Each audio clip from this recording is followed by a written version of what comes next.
Hey everybody, welcome back to another episode of If It Isn't Love podcast. I am your host, Michelle. And I'm the co-host, JL Woodson. And we're happy to be back after a 2-week hiatus. We know you missed us. Thank you for being patient. We had totally planned on scheduling episodes ahead of time because we knew my mom was going to be in town. I think we actually had a plan on her recording with us. Right. But we all slept in when she was here. And really just trying to focus on spending time together because it was a brief visit. And then Jeremy was out of town last weekend. So by the time we came back and we're like getting into the bustle of our week, honestly, if we don't record on Sunday, it makes it difficult to record other days of the week because we have conflicting priorities. It's not impossible because we have done it. It's just a lot. It's just a lot more difficult to do that if we don't plan well in advance to do it. So something we're going to work on, but without too much, about that. We're just happy to be back. I'm sporting my t-shirt that my fiance brought me back from his travels to Chicago from the Black Women's Expo. Yeah. This is the African American Express. We got Harriet Tubman on. We still waiting on those Harriet Tubs on the dub. We ain't got it. And I'm sporting a pair of the earrings that he bought me. You can't really, I don't know if you can see what they say from here. They're hiding behind my hair. So. Be bold. Be brave enough to be your true self. So these are cute little wooden things. So. And that was from BP Ensemble.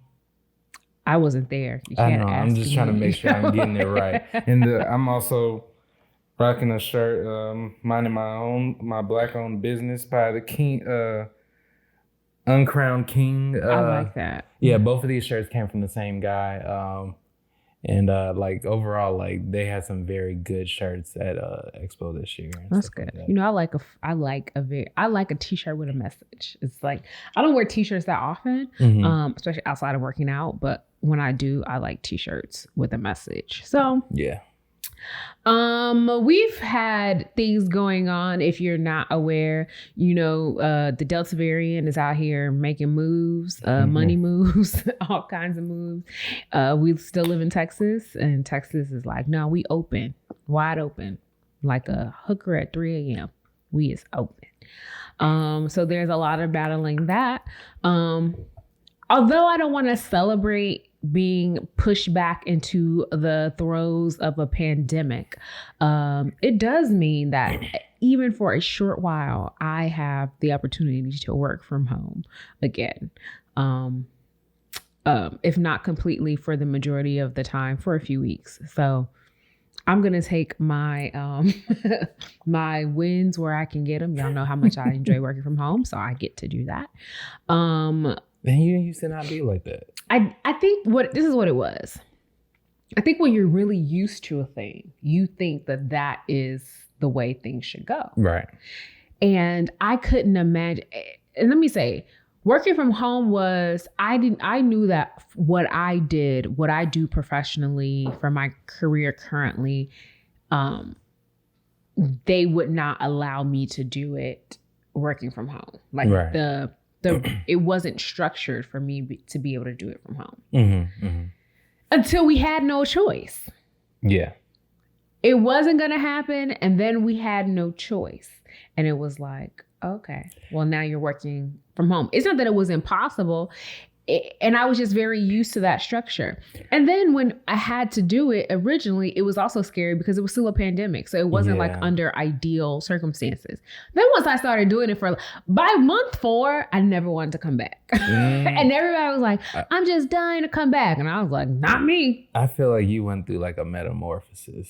Yeah. Like you went from like being super productive. Not that you're not now. I'm like, whoa, where are we going? Not like you were always like on the go and everything like that, basically going to work, coming home for lunch, going back to work, coming home, going to the gym, all that stuff. And then the pandemic happened. And then things started slowing down, and you didn't know how to deal with it at first. And then you just went through a whole change, like a gradual change and everything. And then he's like, I'm okay with this. I was like, See? But it was difficult. And I think that, and I'll get what you're saying in terms of productivity. I have become accustomed to being hyper productive for my entire life. And it was not until, and it's at this point, 1.5 years, where I've had the opportunity to redefine productivity. I think for the most part, it's not that you're not productive now. It just seems like you're a little bit more relaxed. Yes, I feel more relaxed. I've definitely leaned into rest. I've definitely allowed myself to be like, that can, in fact, wait until tomorrow. Where before I'd be like, no, I'll be up all night. I don't care. And then if I gotta get up at 4 o'clock in the morning to finish, like whatever. And it's not that never happens. It just happens way less frequently. Yeah. I do not prioritize the work of others, specifically at work, over my own well-being, which I did all the time. I'm a lot more cognizant on putting effort into my home, making sure my home feels like my home. And also like, that we do stuff, that we talk, that we communicate. And it gets, I think we kind of flow into you're nervous about it? Yeah. It's not falling. I feel it. It's stuck to my thigh. I don't mean to cut you off or anything like that. Just remember what you were talking about. I already forgot. I'm sorry. Go ahead. Go ahead, Saj. No.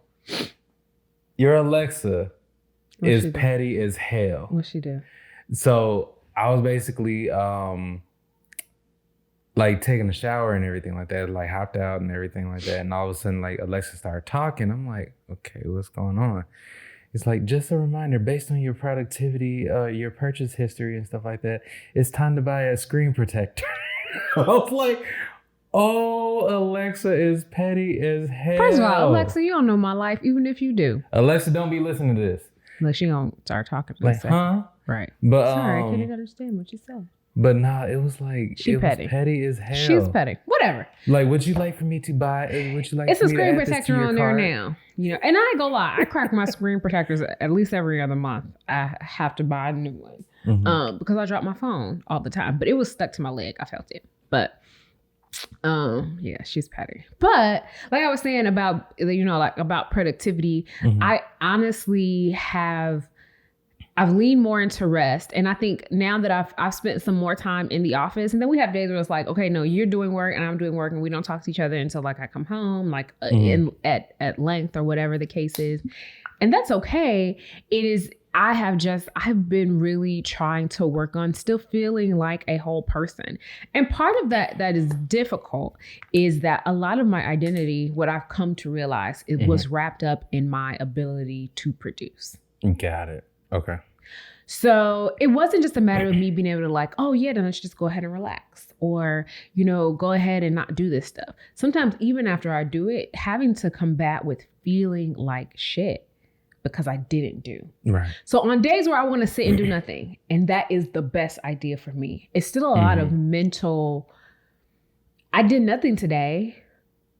And then having to deal with that inner dialogue that's like, oh, you're a piece of crap because you just sit here all day and you got the same 24 hours Beyonce got it. Why you could have built Ivy Park if you had not wasted your whole day watching Harry Potter, you scrub, right? And I had to tell myself not to do that. And it is taking me all this time. And if I'm being honest, it is still a work in progress where I have to tell myself like, and it's a balance, right? Because there are so many things that I want to do. So when I get the opportunity to do them, I don't want to squander my time. So there is this balance of not squandering my time, but also not viewing resting as a squander of time. Right. That's the part. Not viewing taking a break as a waste of time is probably the hardest part of all of this for me. And not feeling like if I don't get up at 6 or if I don't get up at 5 a.m. and do that first thing that I said I was going to do, like if I don't work out, then it does not waste my entire day. It does not mean I have to throw the whole day away. Right. And it's something that I have to continuously work on and teach myself in terms of what works for me. And it's a balancing act, right? Because the other part of me is I really have some ambitious goals for myself, specifically in the next 4 or 5 years. And it's going to take a little bit of work. And so balancing that, I want to lean into rest. But what I've learned, like, and I said this many times on the podcast, I listen to podcasts. It's like one of my favorite things to do, specifically because my current primary career, it has a longer commute, so I have the opportunity to. And, I'm addicted to self-improvement, which I've said all the time. So I listen to podcasts all the time. And one that I've mentioned before, the Jay Shetty podcast, and talking, I think I got you listening to it. I've listened to a couple episodes. He's so good. He's so good. Like, get out my life, bro. I want to read his book too. That's on my list to do after the other 5 million books I have to read.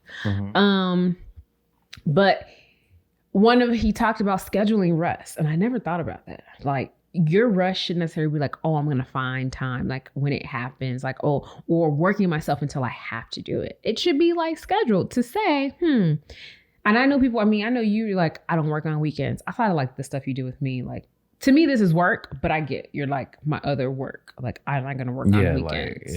Or I'm going to dedicate to a specific type of work, right? Like for me, like, I'm not going to do anything for my 9 to 5 on Saturday and Sunday.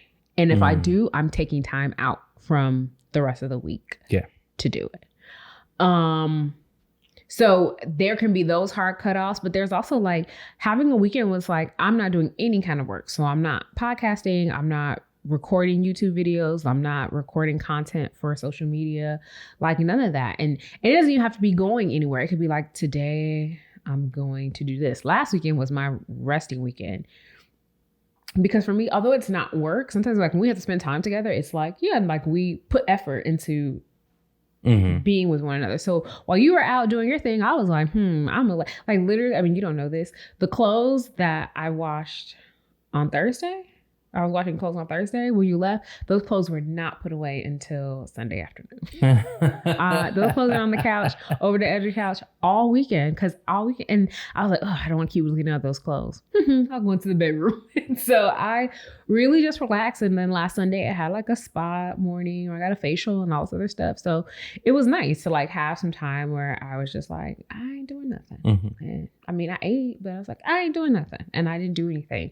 And so learning how to kind of operate in that way. So yes, working from home. And also because I've learned how to maximize working from home.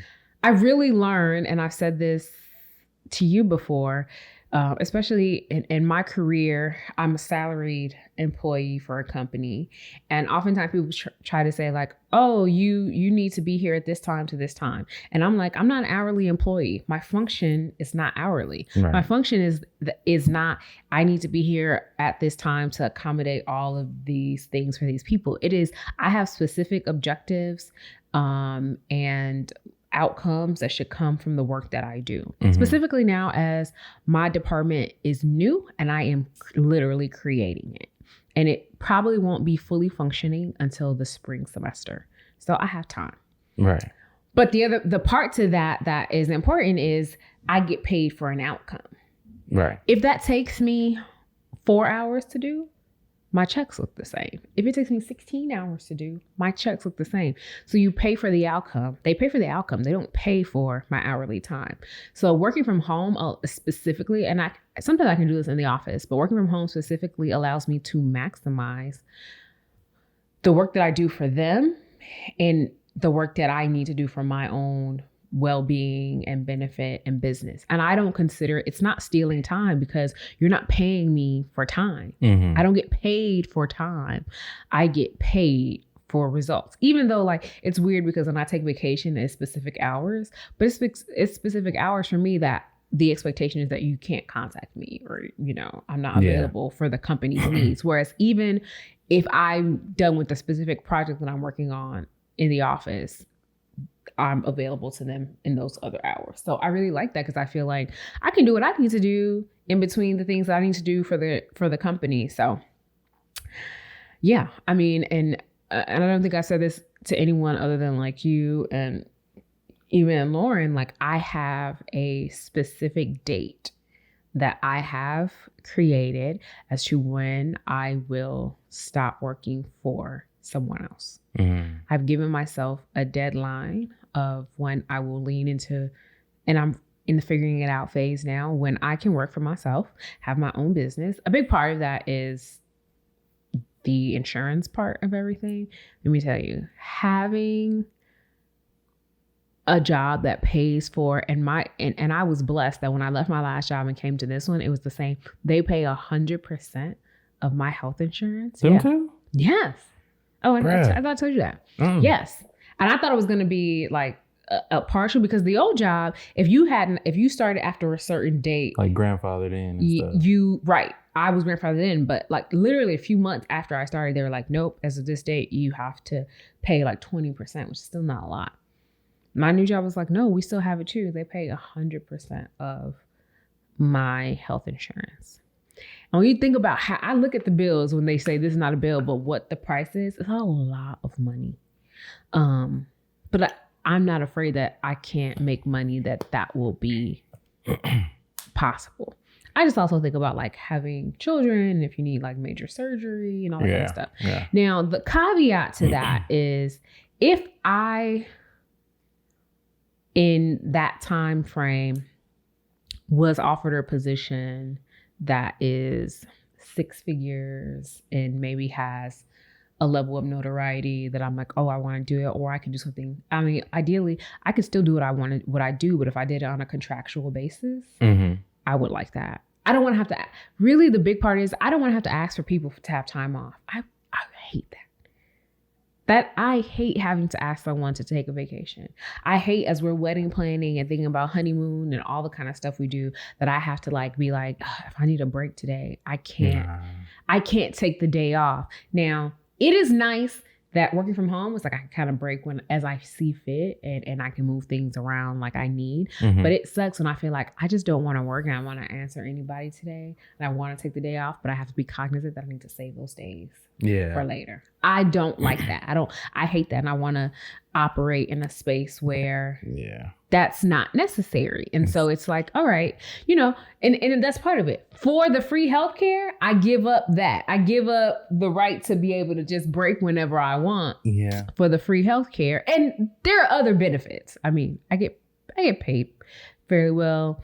The retirement system that I pay into, I don't have to wait until I'm a senior citizen to collect. So I don't know. I think for me, like I'm on the opposite side of that spectrum. So like if I take off, I don't get paid. If I do enjoy the fact that I do get a chance to I can let my supervisor know like, yo, I'm not gonna be available on these days. Like, and somebody's able to like still pick up the work or pick up the hours and everything like that. But like, I guess you good. As far as like what balances that out and everything like that is that I've worked a little bit differently as far as like my freelance business to plan for that type of stuff now. Because like, I don't like, especially, I don't really even look at my check for my for my job and everything like that. I just know like it's just there. Send it to me. I'll look at it. Nah. I'm like, it doesn't make any sense to actually look at it. Like, I know if I work a certain amount of hours, this is how much I'm going to get paid. So I need to put more effort into getting more design clients in or getting more projects in and getting more projects out, because like that's basically the thing that I don't always factor in. Like, okay, I got the clients in, now I need to get them out. Right. Lower, like, not necessarily get them out, but get their projects out and everything like that. So you get the money. Right. So, but it's also, I structured it a way to where like I'm not getting everything all at once. Like I get my, the deposits in and everything like that. And then it's like a net 30 situation. So like at the end of the month, that's when all the other payments start coming in. So it's like a cycle. So it's almost like I'm getting paid, but just like how I would at a regular job, I guess. Right. So, but I do miss sometimes like being paid to be off. I mean, there are pros and cons to both sides. Because there are like entrepreneurship. You have the freedom to kind of move how you need to move. I don't have to get up to drive across the town to be somewhere at a certain time to go to a meeting that I really don't want to be at anyway. That could have been an email. Like, all of that kind of stuff. Agreed. But there is, like you said, when I do take off, I still get paid. So my checks don't change when I'm not working. Yeah. Or for right now. But that's for now, right? Yeah. Because, say like we talk about having a family, then I take like short-term disability. That's actually what you take when you go. And then we're only like 60% of my income. And then it kind of like forces you to go back to work sooner than your body probably wants you to, because you got to make money. You could take FMLA, where they pretty much hold your job, but you don't get paid. What's FMLA? Family Medical Leave Act. So there's like all those types of things to consider. So there's pros and cons. And I don't think any way is right or wrong. Mm-hmm. I just think what works best for you. And what worked for me for so long that I just saw as like the pinnacle and the prize of operating. And it's just because I've changed, because I'm changing. And I'm not going to lie, the pandemic definitely... Okay, Jennifer. The pandemic definitely... I don't know if I would have always been this way and it was just like inevitable, and so either the pandemic kind of redirected my line of thought, or it accelerated what was eventually gonna happen, right? Yeah. And part of it is what I do professionally is fine. I like it, and I sorry, that was you. I was like, what is that? I think also like I'm good at it, but the other part is I really like there are certain things like I enjoy that may come in conflict, and I feel like I've been afraid to really own what I want to do professionally, because it's such a rocky industry, kind of like entertainment. Like I really enjoy entertaining people. I don't necessarily want to be an actress. And see, this is the part. I don't really necessarily want to be an actress. I don't necessarily want to be like a comedian, because I'm funny, but I am not standing at a mic, knock, knock, who's there? Funny. If I have to I'm a storyteller type funny. Like I'm gonna tell you this story and I'm going to share my words in a way that are captivating and entertaining and that draw you in. Mm-hmm. And I think that when I'm around people and I'm telling a story, like I was at work and people asked me like how my day was, and we were having a conversation. It ended up just being a whole joke fest, and their laughter just got me going. So I just, I could be a ham. So I just kept going and going, like talking about, how things were going. And it's just the way I do things. And I really want to lean into that. And like, I think for me, like, I think you should, like, but like, even when I was telling my supervisor, like the dream has to get funded somehow. It does. And I think, because like my supervisor wants to do interior design and everything like she's very good at it. I saw some of her stuff. Like she just moved into a new apartment, got some stuff in the background. It's like, that is nice. It looked like it came from Pier 1 or something. It's like, no, I remade this. Yeah. Like, cool. And she said she wants to dive deeper into that. I'm like, well, go for it. Like, you still gotta do something that is for you and everything like that. Like, I love design. I love art. I love everything creative.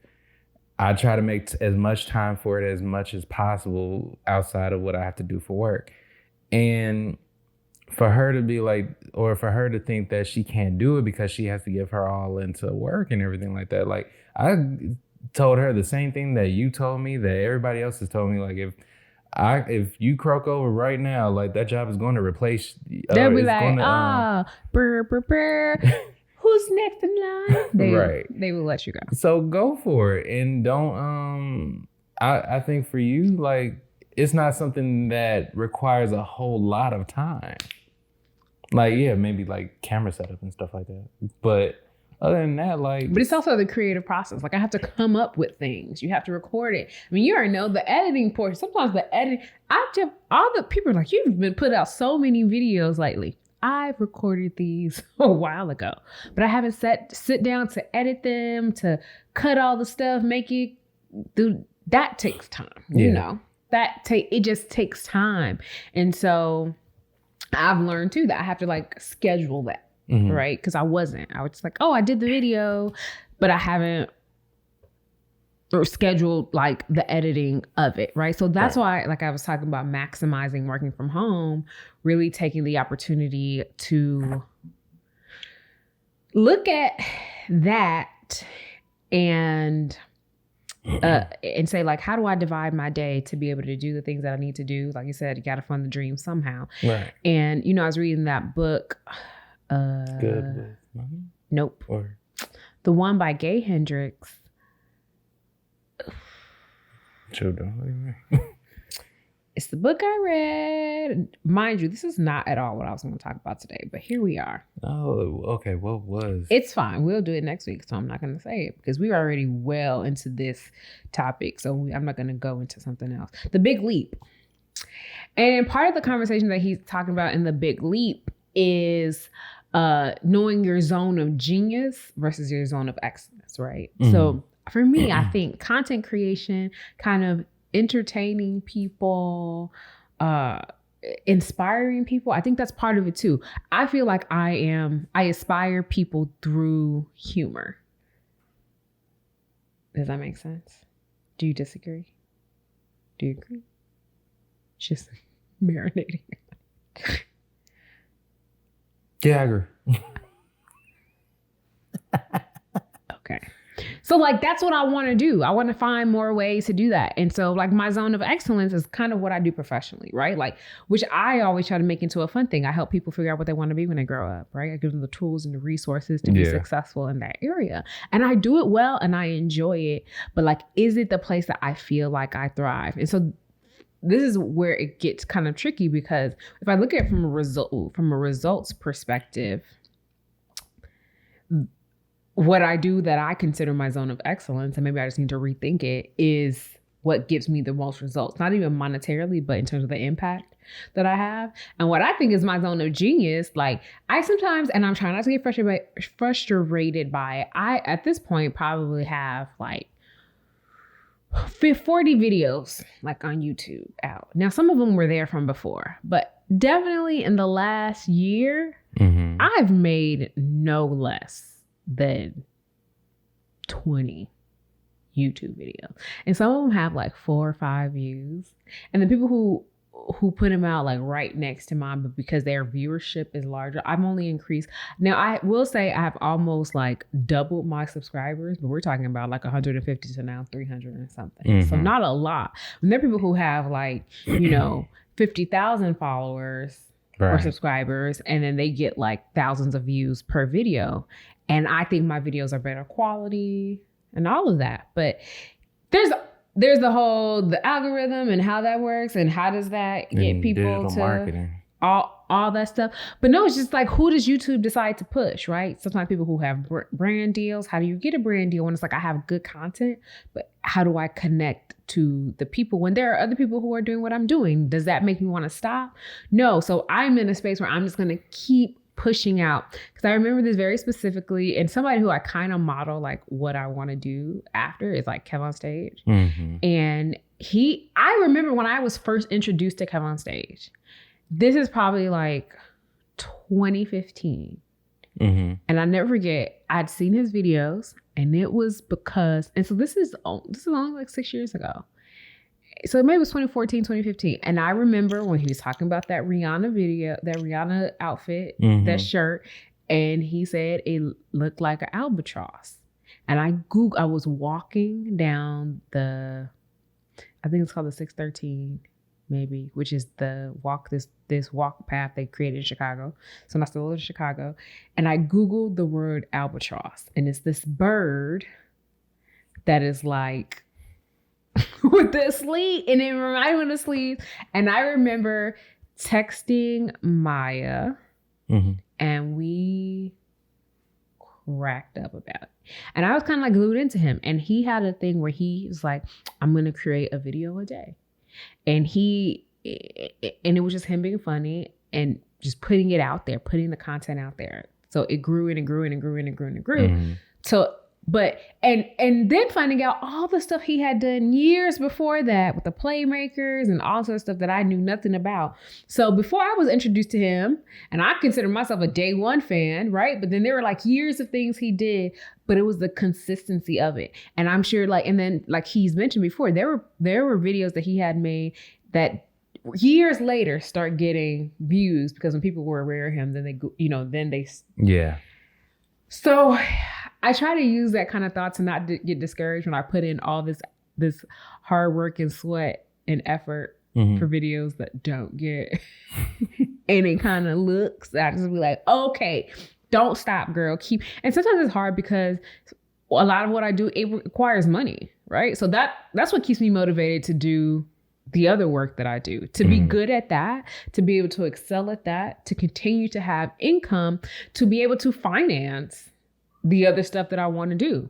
The wigs ain't free. I have not gotten to the point where the wigs are free. So even if I'm in a space where I'm only spending like $100 a month on them, then you got to space the videos out. Then you got to create looks. Then you got to look at what you have, what you need to buy to supplement, to do all the pictures, and it's like, how long do I do that for free before somebody is trying to make me a brand ambassador? And not like the people who be spamming my Instagram posts. Promoted on such and such. Let me tell you, page. and I'm sure it's because of the hashtags I use. Oh, but some of them I get like the first. When I post my pictures, because sometimes even when I don't do the hashtags, like the first 5 posts are just promoted on this. So I spend my first for collab. Yes, I'm just like block. I'm like, yo, like Instagram, all day. These bots bro. Like, you got too many spam accounts on this doggone platform. Out of control. So a lot of that, like I really love the funding the dream. So I don't look at my job as like, oh, I hate it here. I can't. Because that would be so miserable. Yeah. I have to enjoy that work. I have to be good at that work. There's a level of involvement. And, I thought about going back to school to get my doctoral degree. But, when I'm spending that kind of money, I have to really look at like how that fits into what I want to do overall. Mm-hmm. And maybe it will. And maybe the other businesses. And why can't, sometimes I feel like I should have this one thing that I'm good at and, thinking about the zone and I should do this. But I'm just like, there are a lot of things that I enjoy a lot. Ultimately, I want to find more spaces where my money is working when I am not. And that's what I need to work on. I need to work on money working for Residual income. Yes, I need to figure out more areas where I can sleep and money is happening, where I can have people that work for me or entities that are producing money for me. And so that's kind of like what I'm leaning into and learning how to do. And, I've been thinking about that a lot more lately. Like none of the stuff that I do has residual income. Yeah. And it's like, I'm like, at what point do I, like, I'm not trying to be like, of course I would like to like design stuff like when I'm old and gray and stuff like that, but not necessarily have to worry about money or anything like that. Like even with like going through the UX program and stuff like that, like I'm just now in the thought of going or getting into a job that requires that from me and everything like that, or transition into a company that requires that from me, or even teaching it. But it's like, okay, at what point does any of the work that I do make me money when I'm not working? Right. And I'm like, what? I even try Googling like, okay, what can I do? Like, do I need to create a t-shirt or something like that? Do I need to creating a class, a Skillshare class? Speaking of, no. Right. But like doing things where we're doing things that are fun like this and figuring out how does that translate into a monetary return, right? If we're going to record the podcast anyway, right? And everything we do, because if nothing else, we consider our time having a financial cost associated with it, we do everything for free, and it costs us money to produce this, and we don't have sponsors right now, right? Like our sponsors are us. And technically, let me take that back. Technically, we have Anchor. This podcast is sponsored by Anchor, as you've already heard at the beginning of the podcast, right? But it is not the same as having other brands associated with our podcast. Right. So sometimes I get really discouraged and I'm like, let's stop doing this, although I enjoy it a lot. But I also say, could I put more effort into this? Yep. Could we do more? Yes. And put it in a space. And sometimes it's just going to have to be consistency. Sometimes like we're just going to have to keep creating episodes and keep doing it in a way that make people like want to listen and make people want to be connected to us. Although I get that I kind of shifted a little bit. I get that there is difficulty and then there are some issues in monetizing your relationship, right? Because some of that is like monetizing our relationship. But we could, right? In a way that is like people really enjoy us. And I think like we should not ignore that. People really love us. People love to see us together. They love to see us interact. We could capitalize on that, I think, more than we do. And because we curate the content, it can be in a way that does not compromise our intimacy and our privacy. That's the thing that I've been worried about, even with like the whole wedding thing and like just the podcast and stuff like that. Like when it comes to me, I feel like I am a pretty private person. I let people in as much as I want them to be. And now he's married. Here I am. Yeah, social butterfly and everything. Which I mean, I have like, I think like my whole idea of even just having fame or something like that, or being noticed and everything like that. Like I was always that person who was in the background. Like I was always that person who. Like my therapist and my I forgot who else. I think we were supposed to. I think we did. It was an activity. Speaking of therapy, talk switch. You stupid.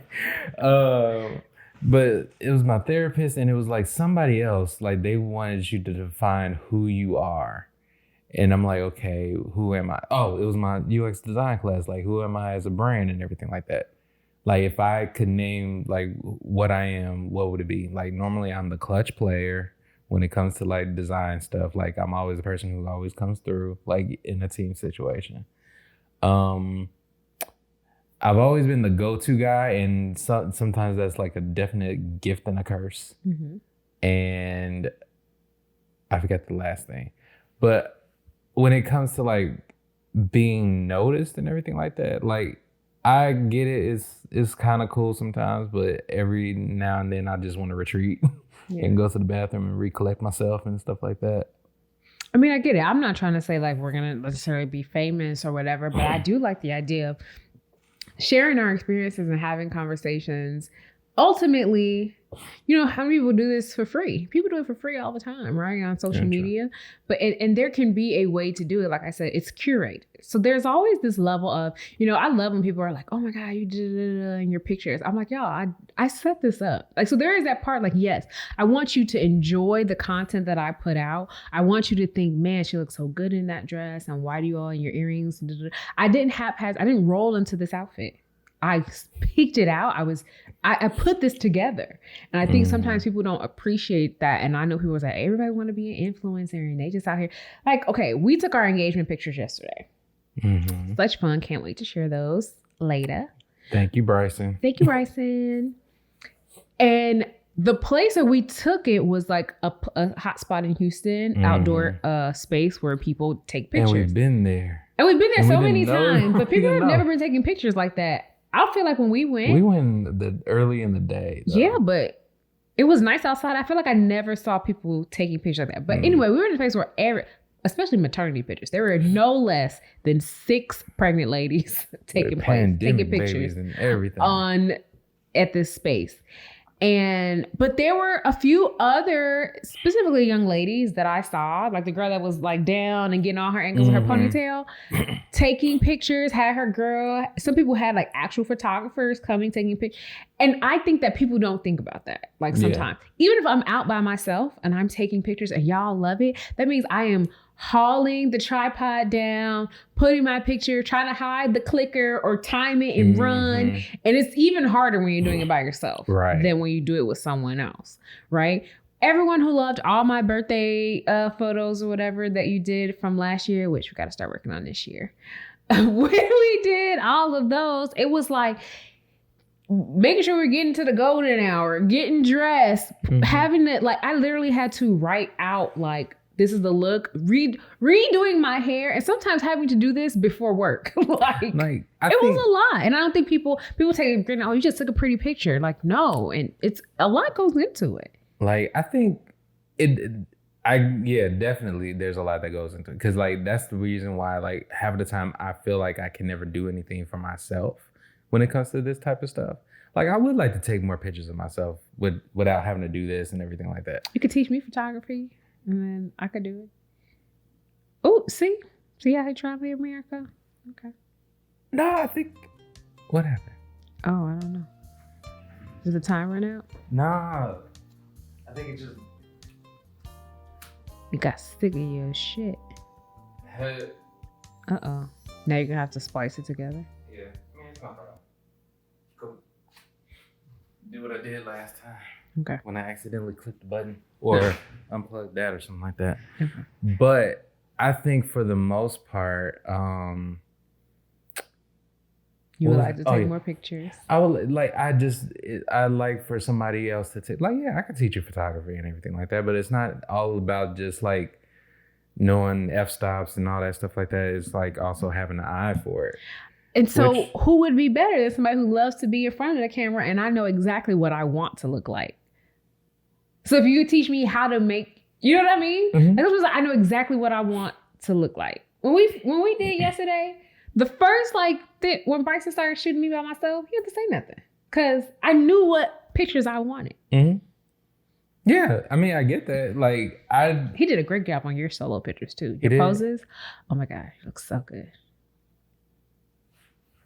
I'm excited now. Especially it was funny when you were like, you didn't know which foot to, you were like, what? But you got really into it. You were just like, lean. I mean, I used to take pictures and model and stuff like that way back in the day. Why does it feel like now I'm old now? Anyway. Back in my day in 1963. Okay. From The Simpsons. We should say dickety because the Kaiser took away the word 20s. You remember the episode of The Simpsons? Yes. Grandpa Simpson? But I don't know, like, I enjoyed the fact, like, I didn't necessarily have to worry like yesterday. Like, he has a great eye. He does. He has an amazing set of lenses and everything like that. But I think, like, he would be able to take the pictures even if he didn't have all those lenses. Yeah. I don't know, like, I do intend to work with him a little bit more. Like, man, I was on Pure Space this morning. Like, man, I want to be at this space. Between him and you, because yes, I have to pay Bryson, which we will pay. Yeah, I don't gotta pay you. You're my husband to be. You paying something? No. I'm not paying you. Sex is not payment. It's just a thing that happens between two people who love each other or two people who need sex. You over here doing a little strip teaser dance and everything, and I throw the money out there and stuff like that, and that money's going straight to rent or something? It probably will eventually. Shit. Probably. But or some Starbucks. Starbucks? Mm-hmm. Oh, okay. I mean, I'll be the one, you give me money that I end up buying something for the house. Yeah, that's true. Like, that's adulthood now. Like, you just think about what you need in the house and stuff like that. But I don't know. Like, I think yesterday definitely got me back. I hate to say that it got me out of my comfort zone because I used to take pictures and everything like that. And what? I used to take pictures and like they used to do the whole thing with the mascara on my mustache to make me look older and stuff. Now your mustache didn't grow on it. Right. It's not a little caterpillar fuzz and whatnot. But like yesterday really was fun for me. It was fun. And you look good, styled by yours truly. I'm saying I could be a stylist. I style a lot of my friends. I styled you. I style a lot of my friends too. Truth be heard and known, a lot of my friends, when they do their stuff, Evie, her birthday shoot, beautiful pictures. I'm the person my friends go to for styling. They might be like, I like this or I need this, and I go and I find the stuff and I send it to them. I style my friends a lot of the time. Weird part. So lately, like, I haven't been able to go to sleep like as early as I would be going. Because my ass was on Shein. On the men's section of Shein? Yeah. Oh my God. Are you going to let me pick you stuff from Shein? I will send you a couple of things that I actually like. But don't you just trust my judgment? No. I've already said that. Like, I will let you. Okay. Don't you trust you picked out some clothes. And I know, like really that. Nice. And I try to be cognizant of, but you know, you've been busting out and walking on the edge a little bit. So I feel like I might be able to incorporate some color. Yeah, hold on. I bought a white t-shirt, y'all, that has a little color on it. Normally, I stay away from white t-shirts because, like, I sweat profusely. It never fails. And now I'm trying aluminum-free deodorant. Pray for me. He's been turned bougie, y'all. I don't know where he gets this from. You told me to take care of myself, and so has my therapist, and I also acknowledge that I do need to take care of myself. You've been doing a good job. I'm really proud of you. I know I'm messing with you a lot about it, but I like it. I love to see you like getting all your little colognes. You got all your little man facial cares. That part is like it's really good. I never spend money on stuff like that. But I'm like, okay, if I want to feel good and smell good and all that stuff, feel good about myself and everything like that, like that's like, luckily, like we have been racking up points on Macy's and stuff like that. So I got a cologne that I've been eyeballing and everything like that, on points and everything like that. So I'm trying to, maximize me not shelling out my own money. Yeah. But overall, like I do like the stuff that like, the changes, like the outfits you got me and with the pants, the joggers and stuff like that. Man, them things comfortable as I don't know what. Yeah, I've been thinking about like after week because we did a dress up photo shoot. I was like, I want to do a photo shoot where we're a little more casual. Yeah, and stuff like that, which we done. Like we did the Adidas one and stuff like that, but something a little bit different. So I mean, I think that self-care it's really important, and I think I like to see you enjoy that because for me it also like means like I feel like you understand me a little bit more, like, oh, this is why she like to spend time. Like I need to feel good to be able to be helpful, and this is sometimes why I can be like so on point for other people. It's because I've taken care of me. So I think it's really important that you take care of yourself in like even like your physical health and getting all that together.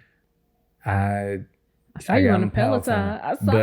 But I ended up ordering a little seat cushion and everything because, man, that thing was on there. It's not for not narrow asses. Right. I'm like, yo, like it was like cutting in. I'm like, all right. I thought about getting the shorts. They got the little butt part, the shorts that are like built in. I thought about getting some of those because I want to start doing more spin classes at the studio. Gotcha. So yeah, I think that all of that stuff is great in terms of taking care of yourself and figuring out. And I really I want to figure things out, and I want to have more conversations with you about like what I do from an entrepreneurial perspective. One, because I know you're an entrepreneur, but also just because I think about how that affects us. Like it's not a decision that I'm making like I'm just going to quit my job when it's never going to be that, right? I'm not going to just walk away from my job. And it might be that I do what I do in a different context even after I say I'm going to leave this place, because like you said, you got to fund the dream somehow. But it also means that, when we talk about rest, there might be days I have to push harder because I haven't gotten to a place, The other part is like people just want to rest and it's like, but we live in a capitalist society. So I'm also in a space where I can't just not do because I got to eat. I want to eat every day. And not just noodles. They're also not keto friendly. But they so good though.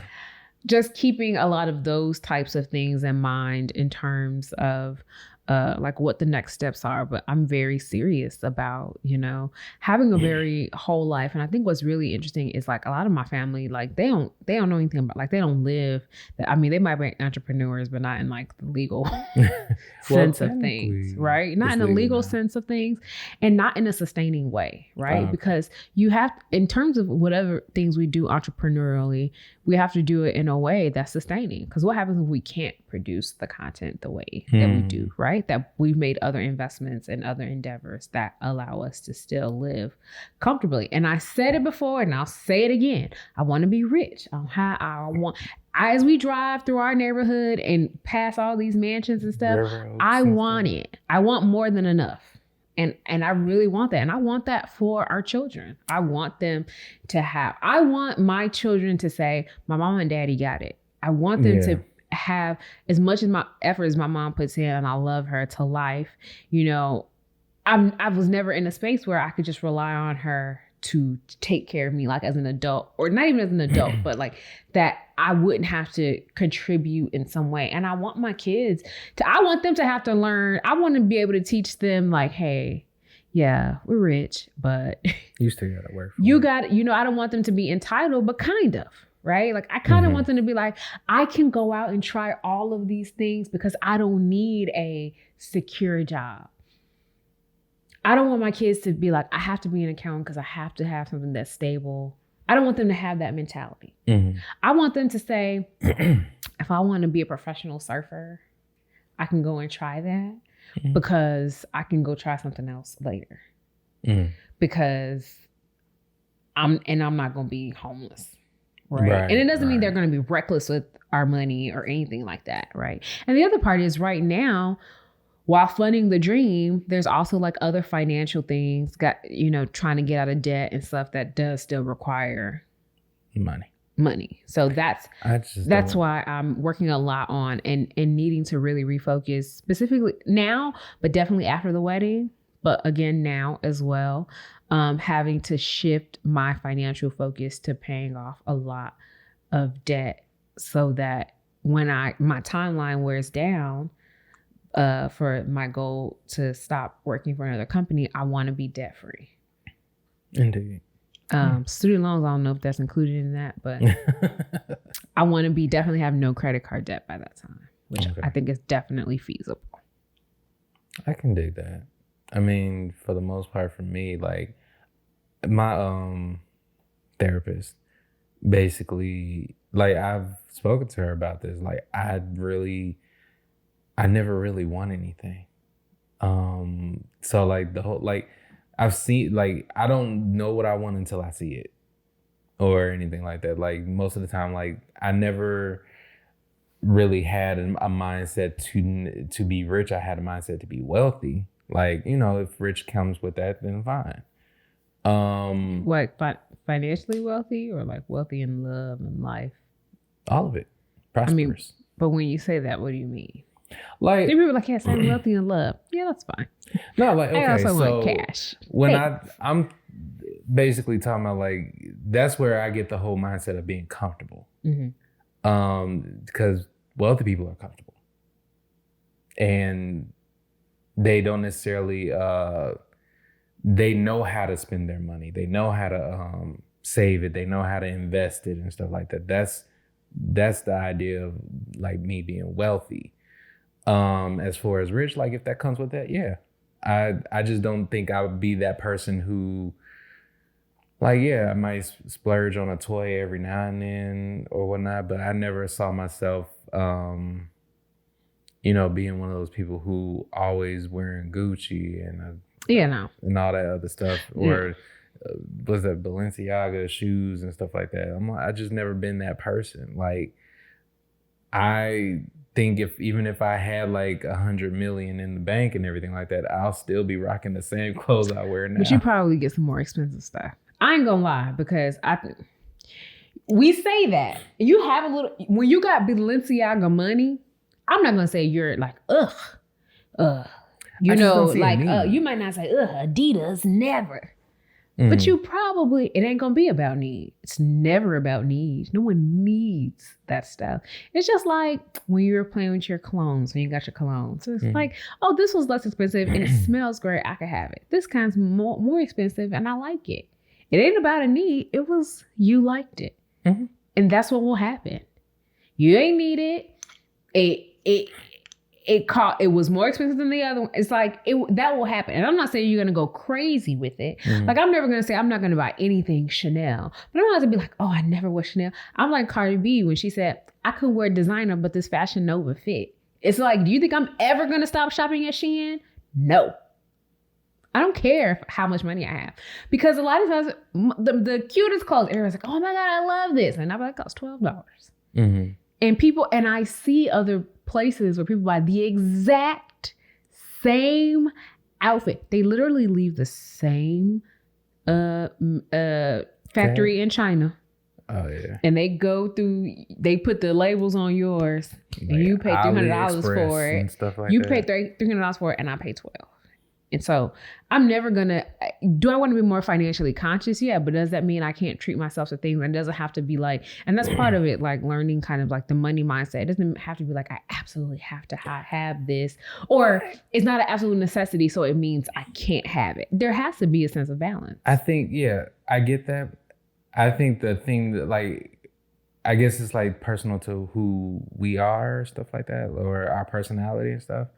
Like, I think I would be quicker to spend more money on like a trip or going someplace or something like that, or having an experience versus having like I can't necessarily say that I wouldn't like mind having a huge ass house and everything like that. Like, that's something that like we could pass out to our children and children's children's. I don't know if I said that right. You didn't, but that's okay. But I know I probably said children's. Church. Anyway, insurance. Like, you got dentures. I think that's the thing that I look forward to, like, doing and stuff like that. Like, owning like a whole bunch of shoes, that's probably not me. Oh yeah. It could be me. I don't care. My shoes be $10. Again, I don't care. No, I just think I would spend more money on like experiences. And I'm not saying not more or less or whatever, but I guarantee you, say you experiences, them experiences gonna change from New Orleans to the Maldives. Of course. But that's what I'm saying. When you that's a nice when experience. you have more, you're going to want to do that. And I'm not saying you're going to be consumed with that stuff, but it's like, oh, that means I'm not going to go get these expensive. I'm not going to lie. I'm going to go get like a Chanel bag. I'm going to go get at least one handbag that makes me be like, girl, take this back to the damn store and get your money back. But also it's like, but I can afford it. Nobody's going to go hungry. All the bills are paid. Debt is like, I want to be in that, like, I can do this because everything else is handled. Not going broke and living beyond my means, right? Or for being frustrated by trying or having to come up with it. Right. Like, as long as that's not the case. So I think, some of that comes with it. And I want that financial freedom more than anything, like kind of like I alluded to, like we talked before. I want the freedom to, the biggest thing that I want to purchase is my time. And that's as much as I get. The job that I have and being able to, like you said, when I take vacation, I still get paid for it. And I have the health insurance, all those kinds of things. But oftentimes my time is not my own. Yeah, that's true. That's what I want. I've learned that more than all the purses and shoes and all that kind of stuff, which I want. I want my time. I want time.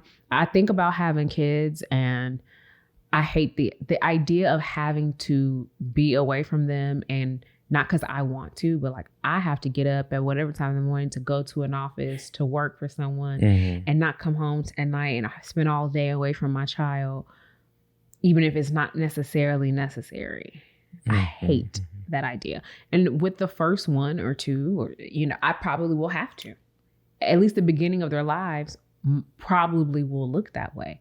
But I want to have some point where it's like, yeah, I can pick you up from school and you got to school at 3:00 because I make my schedule. And so I know I don't have any meetings around your pickup time. So I can do that. So I can go fully into the other things that I want to do. So I can go celebrate when my friends are going through things. I can go visit them because I'm not worried about not having enough days to take off and having the financial means to do that. I could just fly home and be with them and help. And, my mom or someone passes, which happened, I want to be able to like go home and, my aunt just passed. I want to be able to go home and not be like, well, work plus time off. And plus, even though work, I could get around that simply because of being able to work from home right now.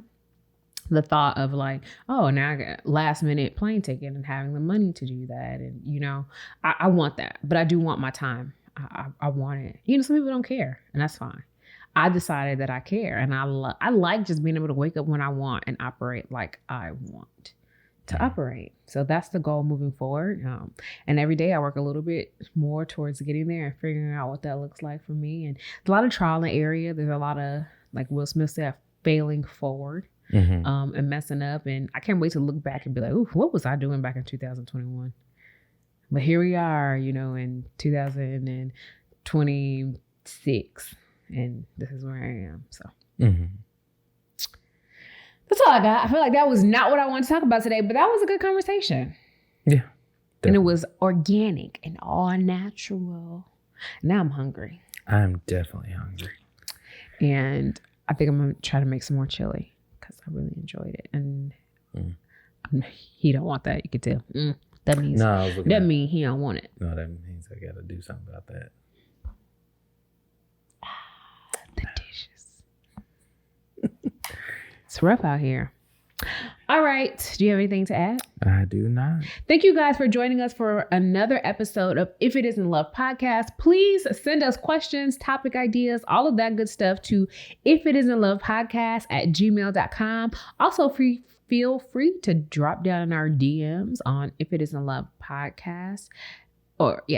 I am on IG. I'm giving up on Twitter right now. I just ain't there.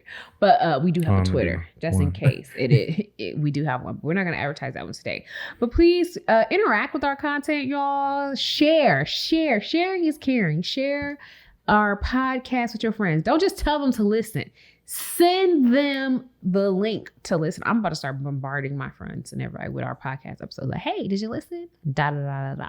I just had a friend, and it was so funny. Whom I love, who for whatever reason just figured out today. She was like, I was this morning years old when I found out you were engaged. Congratulations. At this point, we've been engaged for 3 months, going on 4, which is fine that she didn't know, even though it's on Facebook, like the whole proposal engagement, da, da, da, da. And it's fine because algorithms, right? Algorithms, whatever you want to call them. That's, how they work, where sometimes you don't see the information. But I went to her, so you don't listen to the podcast. So you should tell me you don't listen to my podcast without telling me you don't listen to my podcast. Okay. So yeah, make sure that you share the podcast with a friend so we can keep you guys updated. I can't wait to share our engagement photos. We get the proofs today. So once they're edited, I think that we might wait until we send out our save the dates. He's looking like maybe not because he's really excited to share them. I'm thinking once we send out the save the dates, then we can go ahead and share them on social media so that at least the intended audience gets them first, which is the people who are invited to our wedding. Indeed. All right, guys. Until next time, peace and hair grease. Also, I just sorry about that. I just want to make sure if y'all go to his website, it's Pisces 310 Photography, and you can find him on his website and everything that's like pricey. that. Just put it in the show notes. He has amazing. Yeah, we'll put that in there. All right. I'll put. Yeah, she will. Bye, guys. All because my head itch. All because your head itch? No, as I was saying it, my head started itching.